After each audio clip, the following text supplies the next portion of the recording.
केही गाह्रो छैन आजकल। तर पुतनाले भने त्यति मात्रै होइन दाजु, मलाई मायावी रूप धारण गर्न आउँछ, म जस्तो पनि बन्न जानेकी छु, सुन्दरी बनेर जान्छु। बस अब त दिव्य सुन्दरी बने, घुङ्गट ओढेर बस त्यो गोकुलको तर्फ गए। वहाँ सब नाचगानमा मस्त थिए। कृष्णको त्यो जन्म उत्सवको नाचगान बधाई त्यो अझै सकिएको थिएन। बस त्यही बिचमा भिडभाडमा पुतना पनि गए। गएर भन्छ, यशोदा दिदी, यशोदा दिदी, राधे राधे। यशोदा माताले हेर्नुभयो, यो नयाँ मान्छे को आयो आज हाम्रो घरमा, थाहा छैन, मैले चिन्न सकिनँ। ओहो, मलाई चिन्न सक्नु भएन? म हजुरको फुपूको, दिदीको, सासूको, बहिनीको नन्द हुँ क्या, चिन्नु भएन र? हजुरको घरमा छोरा जन्मेको छ भनेर बधाई दिन आएको। अब हजुरले चिन्दै चिन्नुहुन्न भने म के गर्न सक्छु र? अब कहिले कहिले नचिन्दा नचिन्दै पनि हजुर हो मैले चिने हजुर नमस्कार भन्नुपर्ने अवस्था पनि हुन्छ। हामीहरूलाई पनि कहाँ कहाँबाट फोन गर्नुहुन्छ भक्तहरूले, गुरुदेव चिन्नु भएन र म भन्दै कुरा गर्नुहुन्छ एकदम नजिकैको जस्तो भएर, मैले चिनिनँ भन्नै गाह्रो, हजुर चिने भनेर भन्नुपर्ने अवस्था हुन्छ कहिले। यसै पनि यस्तै यशोदा माताले मैले चिने, ठिक छ ल आउनुभएको रहेछ, गएर आशीर्वाद दिनु पर बाबु झलुङ्गोमा सुतेको छ, गएर आशीर्वाद दिनु भन्नुभयो। पुतनाले मौका पाए। अब त तुरुन्त अगाडि गएर भगवान श्रीकृष्णको समक्षमा जब के पुगेकी थिए, भगवानले पुतनालाई देख्ने बित्तिकै आफ्नो नेत्र बन्द गर्नु हो। हेर्न चाहनु भएन त्यो दुष्ट राक्षसीलाई। प्रभु अन्तर्यामी हुनुहुन्छ, के हुँदैछ, को आउँदैछ, उसले के सोचेर आएकी छ, सब थाहा छ भगवानलाई। अब सन्तहरूले यो विषयलाई लिएर भगवानले नेत्र बन्द गर्नुभयो, पुतनालाई आएको थाहा पाउने बित्तिकै किन नेत्र बन्द गर्नुभयो त? अनेक अनेक प्रकारका मतहरू यहाँ प्रकट गर्नुभएको छ। एक नम्बरमा प्रभुले सोच्नुभयो, अरे म त आएको थिएँ बालक रूप धारण गरेर माखन मिश्री खानको लागि, तर सबैभन्दा पहिला मलाई त विष पान गर्नुपर्ने हो। अब त्यो विष पिउने आदत त मेरो छैन। विष पिउने आदत कसको हुन्छ, कसको छ, कसले पचाउन सक्छ? भोलेनाथले। बस भगवान श्रीकृष्णले तुरुन्तै आफ्नो नेत्र बन्द गरेर भोलेनाथको पुकार गर्नुभयो। अरे भोलेनाथलाई स्मरण गर्नु हो, हे भोलेनाथ, आज जन्मिने बित्तिकै सानै छु म, बस 5 दिन 6 दिनको मात्र के भएको छु, मलाई सुरुमै विष पान गर्नुपर्ने भयो, त्यो आदत मेरो छैन, हजुर आउनुहोला, आएर त्यो 20 जति हजुरले पिउनु, त्यहाँ रहेको जो दुध छ स्तनमा, जो बाँकी दुध रहन्छ त्यो मलाई छोडिदिनु होला, मैले दुध मात्रै पान गर्छु भनेर भोलेनाथको स्मरण गर्नु। अब कोही सन्तले भन्छन् पुतना राक्षसी आएकी छ मार्नको लागि, तर यसले काम गर्दैछ एउटा माताले गर्ने काम। दुग्धपान गराउने काम कसले गर्छ? माताले गर्छ। काम गर्दैछ माताले गर्ने काम। अब यसलाई मैले कुन गति प्रदान गर्ने होला भनेर आँखा बन्द गरेर चिन्तन गर्दै हुनुहुन्छ भगवानले। कोही सन्तहरूले भन्छन् मैले जब राम अवतार लिएर आएको थिएँ त्यति बेला पनि सबैभन्दा पहिला स्त्रीको नै हत्या गर्नु पर्यो, वध गर्नु परेको थियो। भगवानले ताडकाको वध गर्नुभएको थियो सबैभन्दा पहिला राम अवतारमा। अब कृष्ण अवतार लिएर आए, लीला सुरु भएकै छैन, यो हात सबैभन्दा पहिला स्त्रीलाई नै वध गर्नुपर्ने हो। सुरुवात नराम्रो हुने भयो, हे भगवान के गर्ने होला भन्दै चिन्तन गर्दै हुनुहुन्छ मनै मन। यस्तै यस्तै अनेक अनेक प्रकारका, अथवा कोही सन्तहरूले भन्नुहुन्छ भगवानका यी 2 नेत्र भनेका साक्षात चन्द्र र सूर्य हुन् रे। आज चन्द्र र सूर्यलाई लागेछ छि छि छि यो दुष्ट कुलटा स्त्री यति सुन्दर बालकलाई देखेर पनि बस यो मार्नका लागि आएछ, कति अत्याचारी रहेछ, कति पापिनी रहेछ, यस्ता कुलटा स्त्रीलाई, यस्ता दुष्टलाई त देख्नु पनि हुँदैन, हामी पनि अगति परिन्छ क्यारे भनेर आज चन्द्र र सूर्यले हेर्न चाहेनन्, तसर्थ भगवानले नेत्र बन्द गरिदिनु हो। अनेक अनेक भाव, 108 भन्दा बढी अर्थहरू छन्, अब समय छैन हामीसँग। यसरी जब पुतना नजिक नजिक गएर टपक्क कृष्णलाई आज उठाउँछ काखमा लिई, क्षणभरमा यसलाई भयङ्कर कडा त्यो विष लगाएर आएकी थिए स्तनमा। अब स्तनपान गराउन थाले। भगवानले पनि बडा दिव्य तरिकाले चुसुर चुसुर चुसुर चुसुर गर्दै दुग्धपान गर्नुभयो। दुग्धपान गर्दा गर्दै गर्दा गर्दै दुध त पिउनुभयो, बस त्यो विष पनि खानुभयो। भगवानले भोलेनाथलाई पुकार गर्नुभएको छ। सँगसँगै बस पान गर्दा गर्दै गर्दा गर्दै त्यो पुतनाको प्राण समेत पान गर्न थाल्नुभयो। अब त पुतना आत्तिन थाले, छटपटाउन थाले। भन्छे सामुञ्च मुञ्च लमिते प्रवासिणी निष्पिण्ड्यमाना खिल जीव वर्मणी। अरे छोड दे छोड दे छोड दे छोड दे, अरे छोड दे, अरे बालक छोड दे छोड दे भन्दा आत्तिँदै कराउँदै दौडिँदै चारतिर घुम्न थाले। बस भगवानले दूत सँगसँगै प्राण समेत पान गरिदिनु भयो। धडामसँग आज पुतनाको त्यो शरीर मायावी शरीर धारण गरेर गएकी थिए। यथार्थ आफ्नो स्वरूपमा आए। त्यो राक्षसको भयङ्कर ठुलो शरीर धडामसँग गिरिरहेछ। जसरी ठुला ठुला त्यो वृक्षहरू लड्दाखेरि आवाज आउँछ, कटकट कटकट कटकट झडाम जो आवाज आउँछ, त्यस्तै आवाज आयो। अरे सब ब्रजमण्डल हल्डिन थाल्यो, डगमगाउन थाल्यो। लौ न के भयो, सब आत्तिन थाले। तर भगवानले सानै त्यो 7 वर्ष 7 दिनको उमेरमा आज पुतना नाम गरेकी राक्षसीलाई वध गर्नुभयो। हरे कृष्ण सानै पोथिए दुष्ट पुतना मारदे। कृष्ण सानै पोथिए दुष्ट पुतना मारदे। कृष्ण सानै पोथिए दुष्ट पुतना मारदे।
बलिराज की छोरी, मालावती महारानी बलिराज की छोरी, मालावती महारानी बलिराज की छोरी, मालावती महारानी बलिराज की छोरी।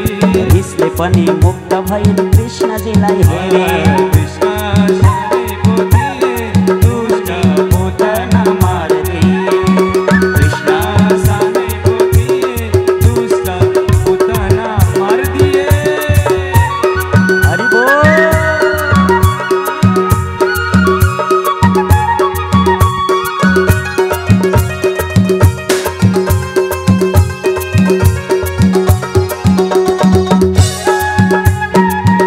कृष्ण कन्हैया लाल को।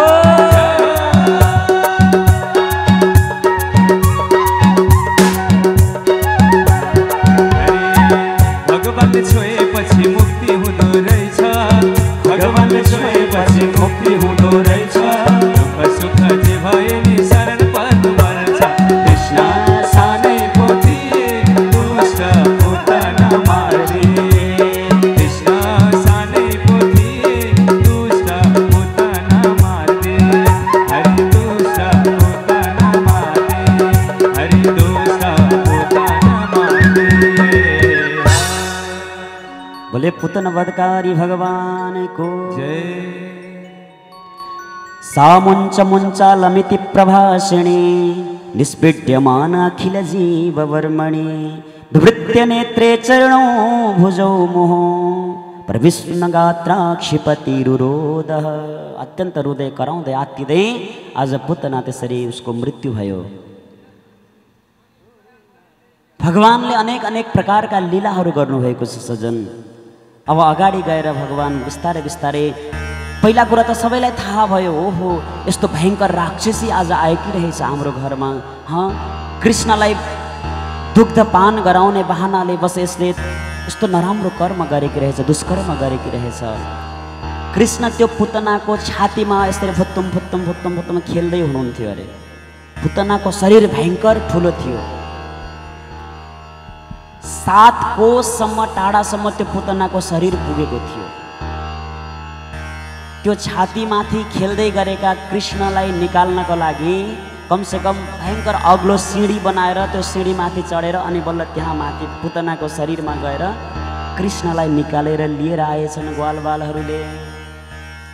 यशोदा मातालाई लाग्यो यस्तो दुष्ट राक्षसीको काखमा मेरो बा लाला पुग्यो, सातो गयो होला, के भयो होला, कृष्णले दुध खान छोड्यो, के भयो कसो भयो भनेर बस सातो फुक्ने काम गराउनु भयो, सातो फुकाउनु भयो अरे। आज यशोदा माताले के मन्त्र भन्दै फुकाउनु हो? हजुरहरूको पनि यदि घरमा बालबच्चाहरूलाई कहिले कहिले डराउने, तर्सिने, सातो जाने त्यस्तो भयो भने यो मन्त्रद्वारा यदि फुकाउने काम गर्नुभयो, फुकिदिनु भयो भने ठिक हुन्छ अरे। ध्यानसँग टिपेर राख्नु होला। यशोदा माताले यी मन्त्रहरूलाई उच्चारण गर्दै आफ्नो लालालाई सातो फुकाउनु हो।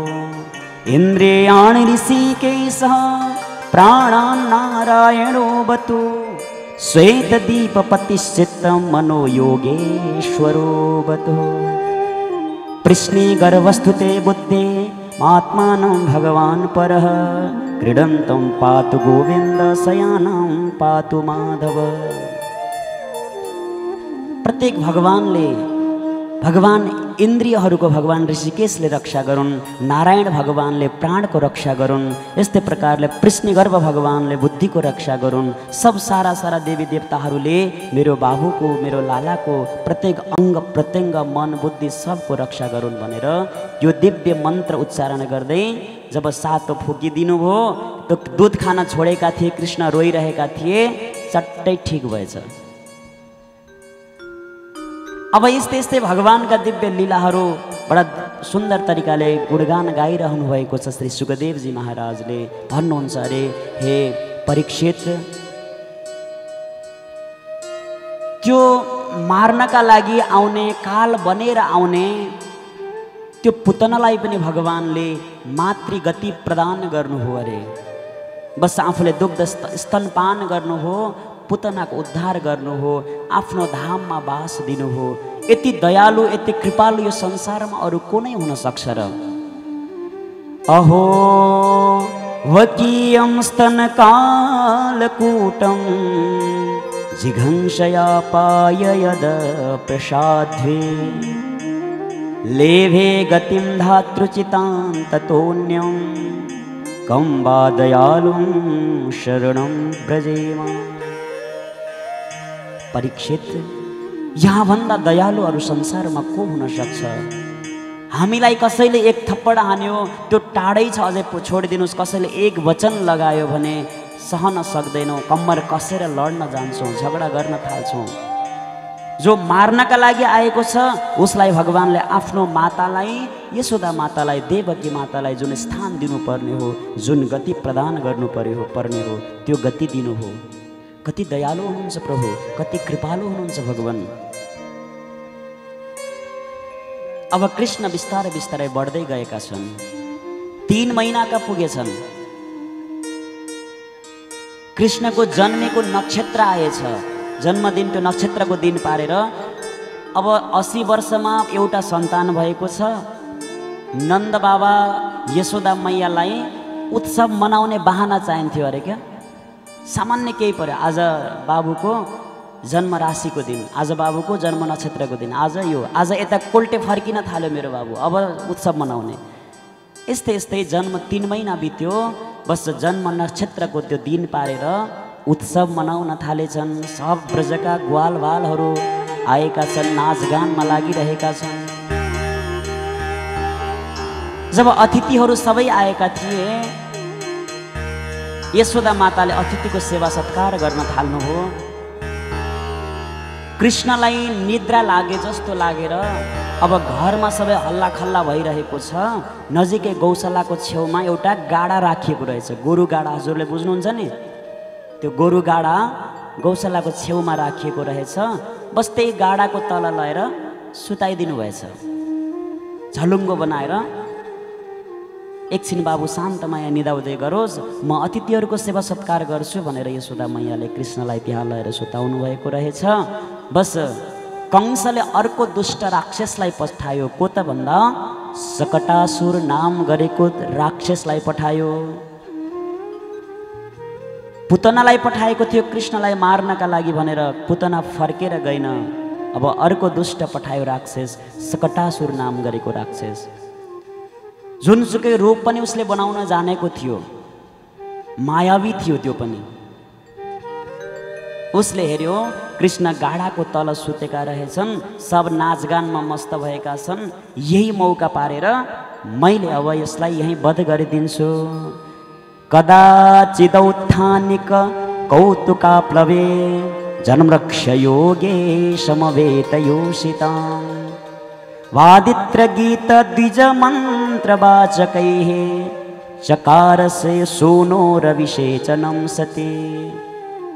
सब ब्राह्मणहरूले स्वस्ति वाचन आदि मन्त्र पढिरहेका छन्। सबले गीतम वाद्यमा आदि आदि कार्यमा उत्सवमा रमाइरहेका छन्। त्यो सकटासुर आयो, त्यही गाडाकै जस्तो रूप बनाएर माथिबाट त्यसलाई त्यही दबाएर कृष्णलाई मारिदिन्छु भनेर आएको थियो। भगवानले बस भोक लागेर यसरी खुट्टा चलाए जस्तो गर्दै हुनुहुन्थ्यो, आफ्नो पाउ यताउता हल्लाउँदै हुनुहुन्थ्यो। कृष्णको पाउले त्यो सकटासुर त्यो गाडालाई जब छोइयो, बस त्यो अनन्त आकाशमा गयो र धडामसँग पृथ्वीमा आएर बजारियो। बस सकटासुरको गोविन्दाय नमो नमः। बोले भक्तवत्सल भगवानको, श्याम सुन्दर भगवानको। अब त भगवान बढ्दै बढ्दै जानुभएको छ। 6 महिनाको हुनुभएछ। 6 महिना भएपछि कुन संस्कार हुन्छ? अन्नप्राशन संस्कार, भात खुवाई पास्ने गर्ने भन्छन् नि। बस भगवानको अब अन्नप्राशन संस्कार गर्ने बेला हो। सबजना फेरि आए अघिको जस्तै उत्सव। बस नन्द बाबालाई बहाना चाहिन्थ्यो उत्सव गर्नका लागि। सबलाई निमन्त्रणा दिनुभएछ टाढा टाढासम्म। आज मेरो बाबुको अन्नप्राशन पास्ने संस्कार हुँदैछ, उत्सव हुँदैछ, सबैजना आउनुहोला। सबैलाई निमन्त्रणा दिनुभयो। सबैजना आए, नाचगान गर्न थाले। उताबाट तृणावर्त नाम गरेको राक्षस आएको छ, कंसले पठाएको दुष्ट, कंसको अनुचर। अब कृष्णलाई लाग्यो म यशोदा माताको काखमा बसिरहेँ भने यो लीला पुरा गर्न मिल्दैन। आमाको साथमा यसले उडाएर लिएर गयो भने फेरि मामला गडबड हुन्छ। फेरि के गर्ने कसो गर्ने भन्दाखेरि कृष्णले भोक लागे जस्तो गर्नुभयो। यशोदा माता बसेर दुग्ध स्तनपान गराउन थाल्नुभयो। बस दुध पिउँदा पिउँदै पिउँदा पिउँदै कृष्णले आफ्नो वजनलाई बढाउनु भयो। यशोदा मातालाई लाग्यो ओहो बाबु झन्झनभन्दा झन् गरुङ्गो भइरहेको छ। होइन धेरै दुध खाएर आज तौल बढेछ कि क्या हो, हो अब धेरै खुवाउनु हुँदैन भनेर बस लगेर एक ठाउँमा सुताइदिनु हो। आफ्नो कार्यमा लाग्नुभयो यशोदा माता। तुरुन्त त्यो तृणावर्त नाम गरेको त्यो हावाको रूप, भुमरीको रूप धारण गरेर आएको थियो। झप्प आएर कृष्णलाई अत्यन्त हावा हुरी हुन्डरी भुमरी चलेको छ, धुलो उडेको छ, सबका नेत्र बन्द भयो, कसैले देख्न सकेनन्, अन्धकार जस्तो भयो। त्यही बेलामा सट्ट आएर कृष्णलाई उडाएर लिएर गयो तृणावर्तले। कृष्णबाट आनन्द मानिरहनु भएको छ। आहा मेरो मामाले मलाई माया गरेर राम्रा राम्रा खेलौनाहरू पठाइदिइरहनु भएको छ। योभन्दा पहिला ट्रक पठाइदिनु भएको थियो खेलाउनका लागि, गाडा। यसपालि त हेलिकप्टरै पठाइदिनु भएछ। प्रसन्न हुनुहुन्छ भगवान, बस उड्दै हुनुहुन्छ। ब्रजका ती गल्लीहरूमा घुमाइरहेको छ त्यसले। प्रभुले सोच्नुभयो अब केही दिनमै माखन चोरी लीला गर्नु छ। अब प्रभावती सखीको घर कहाँ छ, विशाखा सखीको घर कहाँ छ, चन्द्रावती सखीको घर कहाँ छ, कुन गल्ली प्रेम गल्ली कहाँनिर हो, निधि वन गल्ली कतातिर हो, सब भगवानले त्यही तृणावर्तको त्योमा बसेर उड्दै उड्दै सब वृन्दावनको निरीक्षण गर्नुभयो अरे। माखन चोरी लीला गर्न जाँदा सजिलो हुन्छ भनेर जब त्यसले उडाउँदा उडाउँदै उडाउँदा उडाउँदै जब त्यो मथुराको त्यो सिमानातर्फ लिएर जान थाल्यो, तुरुन्तै भगवानले आफ्नो वजनलाई बढाउनु हो, अत्यन्त भयङ्कर ठुलो पहाड जस्तो पर्वत जस्तो पत्थर जस्तो बनाउनु हो। त्यसले उडाउन खोज्छ, झन्झन माथि लिएर जान खोज्छ, झन्झन तल तल तल तल हुँदा हुँदै बस यसरी फर्केर हेर्छ। मैले कतै कृष्ण सम्झेर कालो पत्थर त उठाएर लिएर आइन, भ्रम हुन थाल्यो तृणावर्तलाई। बस भगवानले तुरुन्त आफ्नो सारा विश्व ब्रह्माण्डको वजनलाई एकैचोटि प्रभुले आफूमा समाहित गर्नुभयो अरे। तुरुन्तै भगवानले नै बस त्यो तल झर्दा झर्दै झर्दा झर्दै एउटा पत्थरमा त्यो पर्यो। बस त्यही पत्थरमा त्यही लागेर उसको त्यो गोविन्दाय नमो नमः भयो, प्राण अन्त्य भयो। बोल्यो भक्तवत्सल भगवानको। तृणावर्त तल पर्यो, कृष्ण माथि पर्नुभयो, बस चकनाचुर भयो अरे त्यसको शरीर त्यही। यसरी अनेक अनेक लीलाहरू भगवानले गरिरहनु भएको छ। यस्तै गर्दा गर्दै प्रभु परमात्मा 1 वर्षको भइसक्नु भएछ। तर एउटा कुरा के भएछ भने उत्सव मनाउने क्रममा रमाइलो गर्दा गर्दै भगवान 1 वर्षको भइसक्नुभयो। अहिलेसम्म नामाकरण संस्कार नै भएन छ, न्वारण गर्ने कामै भएन छ। न्वारण कति दिनमा गर्नुपर्छ? 11 दिनमा। 1 वर्षका भगवान भइसक्नुभयो, नाच्ने गाउने गर्दा गर्दै बस नाम राख्नै भुलेछन्। नन्द बाबालाई त अझै पनि थाहा छैन, तर उता वसुदेवलाई चिन्ता भयो, ओहो मेरो छोरा 1 वर्षको भइसक्यो, नन्द बाबाले अहिलेसम्म नाम राख्ने खै सोच विचारै गर्दैनन्, के गरेका। तुरुन्तै आफ्नो कुलगुरुलाई पठाउनु भएछ गर्गाचार्यजी महाराजलाई। वसुदेवको आज्ञा अनुसारले गर्गाचार्यजी जानुभयो। पहिला त मान्नु भएको थिएन, म यदुवंशीहरूको कुल पुरोहित हुँ, उता गएर नन्द बाबाहरूको कसरी मैले गर्न सक्छु, म जानु मिल्दैन भन्नुभएको थियो। जब वसुदेवजी महाराजले चर्चा नगर्नुहोस्, कसैले थाहा नपाउने गरी सुटुक्क गएर हजुरले त्यो नामाकरण संस्कार गरिदिनुहोस् भनेर भन्नुभयो। बस नन्द बाबा को त्यो गाउँ गोकुल गाउँमा आज गर्गाचार्यजी महाराज जानुभयो। अब पहिले नै म हजुरको छोराको न्वारण गराउनको लागि आएको हुँ भनेर कसरी भन्नु, निमन्त्रणा छैन, केही पनि छैन। वसुदेवजीले भन्नुभएको थियो मैले पठाएर आएको नभन्नुहोस् है भन्नुभएको थियो। फेरि गोकुलमा जब गर्गाचार्यजीलाई नन्द बाबाले देख्नुभयो, गुरुदेव प्रणाम भन्दै हुनुहुन्थ्यो, कताबाट आउनुभयो, कहाँ हिँड्नु भएको सोध्दै हुनुहुन्थ्यो। बस गर्गाचार्यजीले भन्नुभयो, अरे नन्द बाबा यहीँ पर हजुरको घरभन्दा अलिक पर एउटा बालकको जन्म भएको रहेछ, त्यहीँ गएर न्वारण गराएर आएको। बल्ल याद आयो, ओहो मेरो बाबु त 1 वर्षको भइसक्यो, अहिलेसम्म नामाकरण भएकै छैन, गुरुदेव मेरो बाबुको पनि नामाकरण गरिदिनु पर्यो। होइन नन्द बाबा मैले गर्दिनँ, किन हजुरले जहिले पनि सामान्य जब एउटा बहाना पाएपछि ठुला ठुला उत्सव मनाउनुहुन्छ, अनि कंसले थाहा पाउँछ, अनि अर्को राक्षस पठाउँछ, फेरि यहाँ अनिष्ट हुन्छ, विघ्न हुन्छ। मैले नामाकरण संस्कार गर्दिनँ भन्नुभयो अरे। होइन यसपालि मैले कसैलाई निमन्त्रणा गर्दिनँ, सुटुक्क हजुर अनि म यशोदा भएर गौशालामा बसेर नामाकरण गर्ने, कसैलाई थाहा नदिने भन्ने सम्झौतामा गएर गौशालामा बसेर बडा दिव्य तरिकाले गर्गाचार्यजीले नामाकरण गर्न थाल्नुभयो। अयम हि रोहिणी पुत्रो रमयन् सुहृदो गुणैः आख्यास्यते रामयते वलाधिक्यं वलं द्युः वलाधिक्याद् वलं विदुः। यशोदा माताले र रोहिणीले पहिला त गर्गाचार्यजीको परीक्षा लिनुभयो अरे। गुरु त आउनुभयो, यस्तै टपर टुइया गुरुजी मात्रै हुनुहुन्छ कि केही ज्ञान पनि छ, परीक्षा लिनुपर्छ भनेर यशोदाले रोहिणीको पुत्र बलरामलाई काखमा लिनुभएछ। रोहिणीले अर्को कृष्णलाई काखमा लिनुभएछ। नामाकरण त भएको छैन, मैले अहिले बुझ्नको लागि कृष्ण बलराम भन्दै मात्रै छु है। त्यसपछि सोध्नु भएछ यो कसको पुत्र हो हजुरले भनिदिनु पर्यो भन्दाखेरि अयम हि रोहिणी पुत्रो रमयन सुहृदो गुणैः आख्यासते राम इति बलाधिक्याद बलम विदुः। हे यशोदा माता, हजुरले जुन बालकलाई काखमा लिनुभएको छ यी रोहिणीका पुत्र हुन्, अत्यन्त बलशाली हुन्छन्, तसर्थ यिनको नाम मैले बलराम राखिदिनेछु। अनि अर्को जो रोहिणीले जुन काखमा लिनुभएको छ आसन्न वर्णस्त्रयो हास्य गृहतो नो युगम तनोः शुक्लो रक्तस्तथापि त इदानीं कृष्णतां गतः। जो रोहिणी माताले काखमा लिनुभएको छ उहाँको म के कुरा गरौँ र, अनेक अनेक नाम छन्। उहाँको सत्ययुगमा अर्कै नाम थियो, त्रेतायुगमा अर्कै नाम थियो, द्वापर युगमा अर्कै नाम, अनेक अनेक नामहरू छन्। मैले के नाम राखौँ र?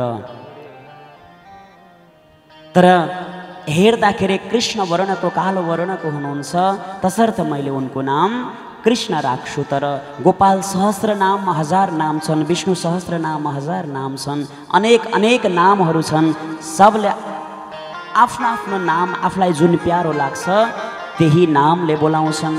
कसैले भन्छन् गोविन्द, कसैले भन्छन् गोपाल, कसैले यिनलाई मधुसूदन भनेर बोलाउँछन्, कसैले मनमोहन भनेर बोलाउँछन्। अनेक प्रकारका यिनका नामहरू रहनेछन्। कोही कहे गोविन्द, कोही गोपाल।